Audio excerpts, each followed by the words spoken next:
আসসালামু আলাইকুম প্রিয় দর্শক, আমি এই মুহূর্তে উপস্থিত আছি বানিয়াচং নতুন বাজার ৪ নং ইউনিয়ন অফিসের সামনে। আপনারা দেখতে পাচ্ছেন টানা বৃষ্টিপাতের কারণে এখানে পানি জমে সাময়িক জলবদ্ধতার সৃষ্টি হয়েছে, যার ফলে পথচারী ও যানবাহন চলাচলে কিছুটা দুর্ভোগ পোহাতে হচ্ছে। তবে একটি বিষয় কৃতজ্ঞতার সঙ্গে বলতে চাই, বানিয়াচং নতুন বাজার কমিটি বাজারের পরিবেশ ও রক্ষা উন্নয়নের জন্য সবসময় আন্তরিকভাবে কাজ করে যাচ্ছেন।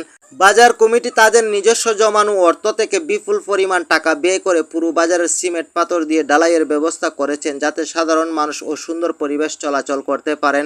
শুধু তাই নয়, পানি নিষ্কাশনের সমস্যা সমাধানের জন্য বারবার উদ্যোগ নিয়েছেন, বিভিন্নভাবে পদক্ষেপ গ্রহণ করেছেন এবং আপ্রাণ চেষ্টা চালিয়ে যাচ্ছেন।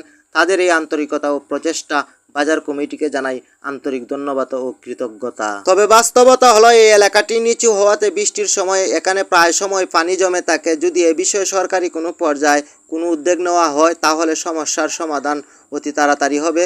আমরা আশা করি বাজার কমিটির প্রচেষ্টার পাশাপাশি সংশ্লিষ্ট কর্তৃপক্ষের দৃষ্টি পড়বে এবং বানিয়াচং নতুন বাজার আরও সুন্দর ও জলবদ্ধতা মুক্ত হবে।